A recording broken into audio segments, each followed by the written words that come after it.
In June of 1963, Governor George Wallace blocked a doorway at the University of Alabama, standing in the way of equality. I stand here today as governor of this sovereign state and refuse to wittingly submit to illegal usurpation of power by the central government. That same week, President John F. Kennedy came before the United States Conference of Mayors annual meeting in Honolulu with a special mission, protecting the civil rights of everyone. The president said, "On your return from this conference, you can set an example in your communities to which the timid can rally and which those clinging to the past cannot ignore. I ask you to join with me as a fellow American, as a responsible citizen, as one who occupies a position of responsibility, as one who must, in the final analysis, themselves solve these problems, which cannot be solved in Washington, to recognize the rights of all Americans in guiding along constructive channels, in working along constructive ways as a free society must." The Conference of Mayors took this challenge seriously and was a leader in bringing civil rights issues to all people. In the 60s, a new voice emerged in the fight for civil rights, the gay and lesbian community. but always there's a push against equality. Singer Anita Bryant, a former Miss Oklahoma and well-known celebrity, fought against progress, working to repeal anti-discrimination ordinances. Because I know that there is hope for the homosexuals, that if they're willing to turn from sin the same as any individual, that they can be ex-homosexuals the same as there can be an ex-murderer, an ex-thief, or ex-anybody. Throughout history, often it is a mayor who stands up and takes the first groundbreaking steps toward equality. Like John Lindsay did in 1972. As New York City's mayor, he issued an anti-bias order that protected city employees from discrimination based on homosexuality. And later, San Francisco Mayor George Moscone. Elected in 1976 on a platform of inclusion, Moscone opened the doors to City Hall to those previously excluded from power: blacks, Latinos, women, and gays. During Moscone's tenure, City Supervisor Harvey Milk became the first openly gay elected official in California. It is well known that I'm a gay person, and in this state, there is a law that says gay people cannot be married, but there is no law that says two human beings cannot love one another. Tragically, just 2 short years later, they paid the ultimate price for their historic stance. Mayor Moscone and Supervisor Harvey Milk have been shot and killed.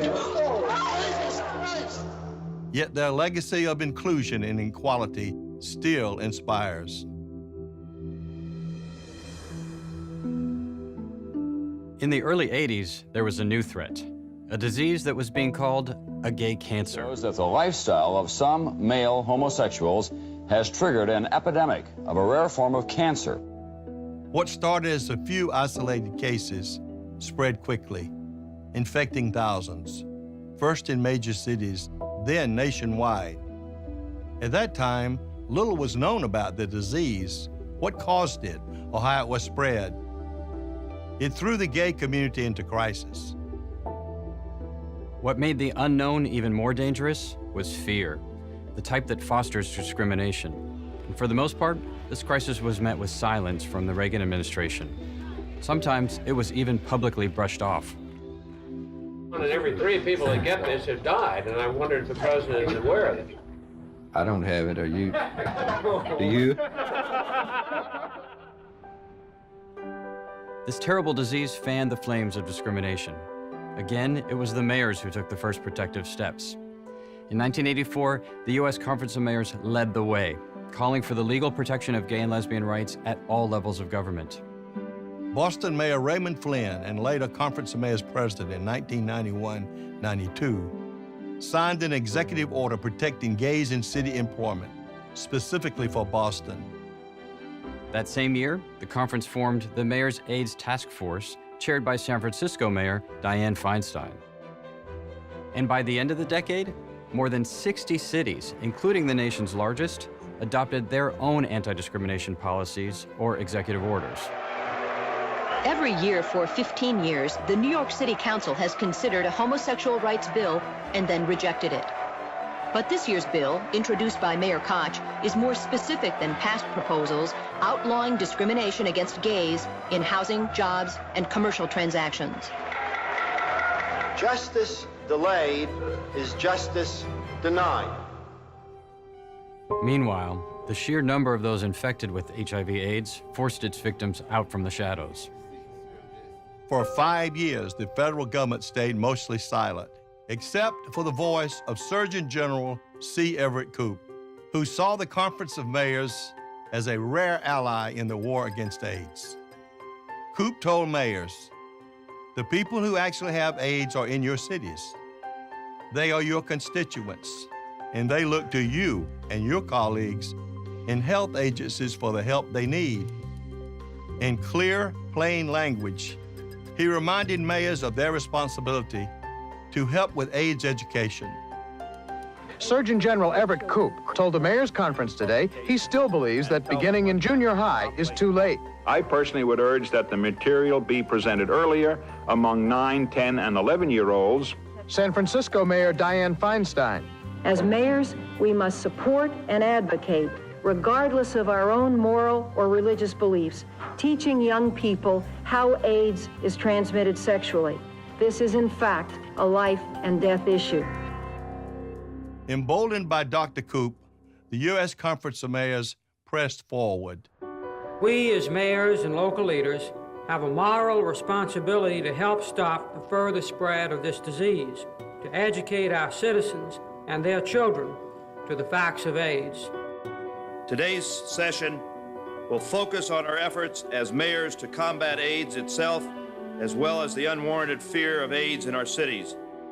In 1988, the Conference of Mayors annual meeting in Salt Lake City had a focus on AIDS. At a time when many Americans still saw people with HIV as nothing more than carriers of a virus, to be shunned, quarantined, discriminated against, locked away, and forgotten, mayors saw through the hysteria and saw their neighbors, their community members, their friends, family members, and coworkers, their fellow human beings.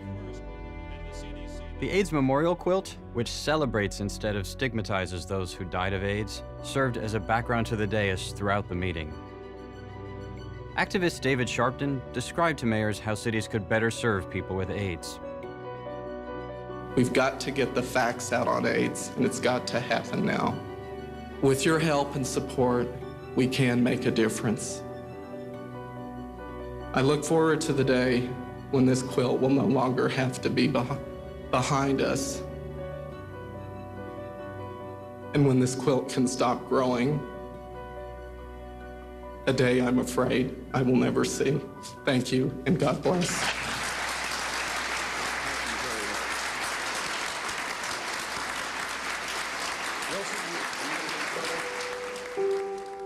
Sharpton continued the fight for rights for AIDS patients for 4 more years before dying in 1992. In his obituary, his address to the Conference of Mayors is called a highlight of his life.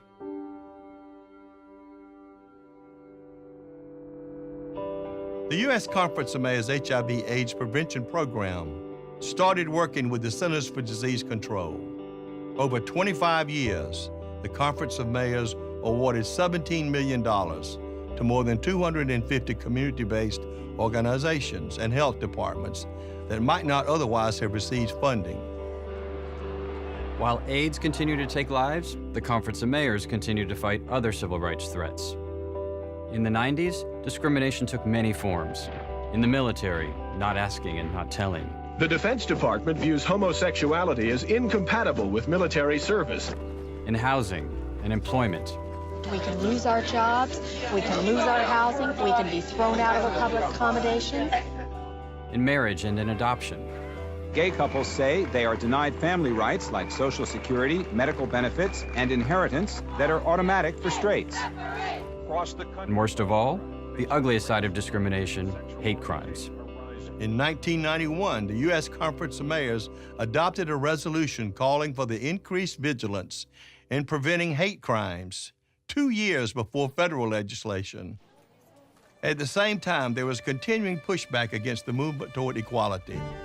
In Colorado, voters approved the bill known as No Protected Status for Sexual Orientation, or Amendment 2.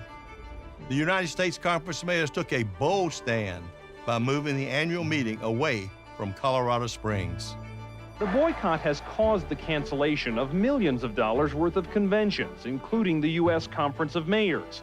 U.S. Conference of Mayors President Mayor Bill Althouse, a Republican from York, Pennsylvania, explained the reasoning on Nightline.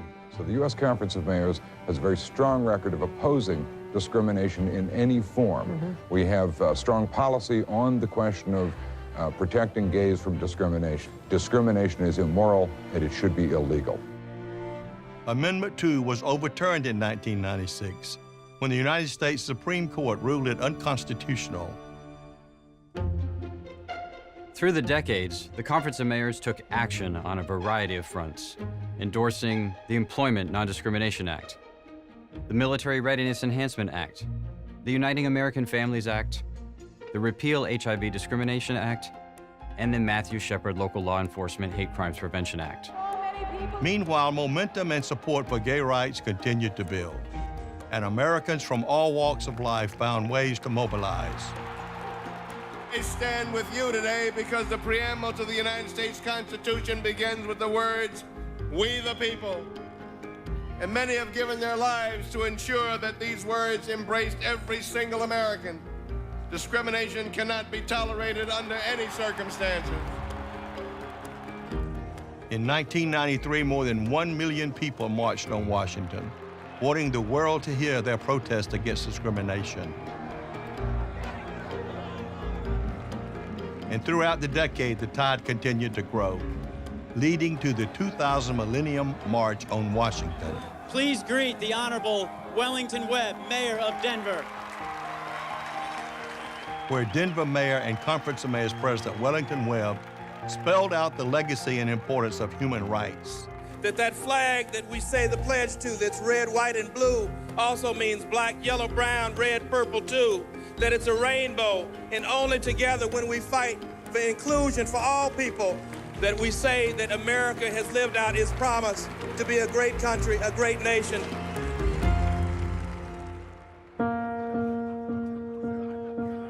In 2003, the conference took an international focus, making the first ever mission to Africa. With support from the CDC, information was shared, mayor to mayor, about AIDS, and to assist in the shared fight against this global pandemic. Here at home, one mayor launched the fight for marriage equality with a stroke of a pen. I'm a practicing Catholic. I got married in the church. I don't see what we're doing in terms of advancing the bond of love and monogamy and extending that to families of same sex in any way, shape, or form takes away anything from the church or the sanctity of the union that my wife and I have. That same year, as same-sex couples were refused marriage licenses in Seattle, Mayor Greg Nichols issued an executive order recognizing their marriages. One by one, mayors, both Republican and Democrat, made moves so everyone had the right to marry. Republican Mayor Jerry Sanders of San Diego in 2007. I've decided to lead with my heart, which is probably obvious at the moment, to do what I think is right, and to take a stand on behalf of equality and social justice. The right thing for me to do is sign this resolution. A year later, in 2008, Conference of Mayors President Manny Diaz of Miami co-chaired a statewide campaign against marriage discrimination in Florida. Then in 2009, Mayor Adrian Fenty of Washington, D.C. signed legislation to recognize same-sex marriages performed in other states. I couldn't be more proud to be mayor of a city that is standing up against an issue that tramples the basic rights and civil liberties of our neighbors, of our families, and of our friends. And in 2012, U.S. Conference of Mayors members joined forces, representing both parties from cities large and small, from all over the country, to come together in support for the freedom to marry. I'm here today supporting freedom to marry with 80 other mayors from 25 different states. Together we will help to highlight the injustice and discrimination caused by the denial of marriage. You may know that I didn't always support the right to marry, but like many people, my position has evolved. By standing up for the freedom to marry, by telling my family and my kids that they are not second-class Americans, we can build a stronger America and a stronger future for all of us.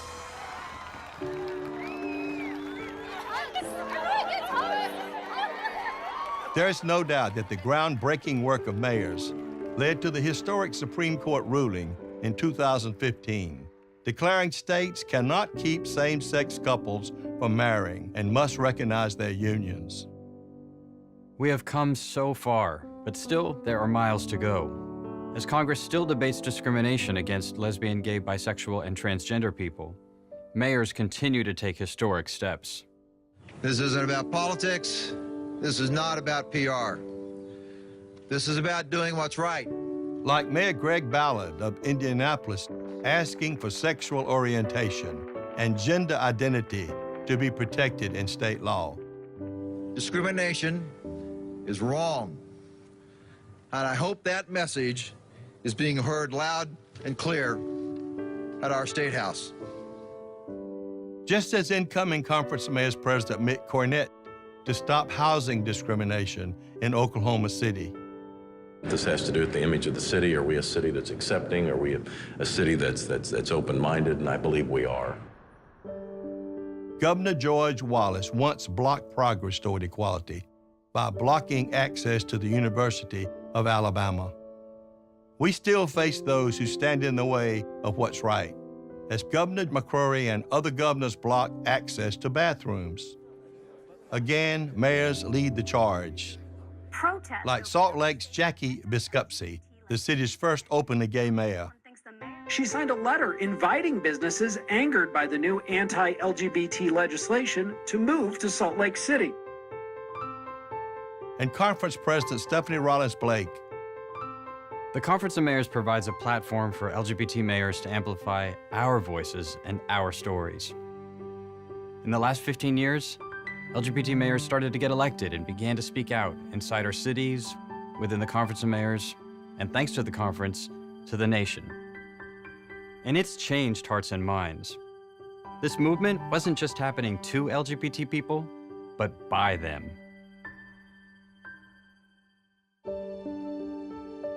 As we were making this film, the tragedy in Orlando happened. The largest mass shooting in America's history. Another hate crime. But, as many have said and written, the shooting in Orlando is an attack on all of us. And as our film showed, there was a time when many Americans would have distanced themselves from proudly standing with the LGBT community. Those days are gone, and the mayors have led the way. The U.S. Conference of Mayors can and will keep up the good fight. Together, all of us can make a difference.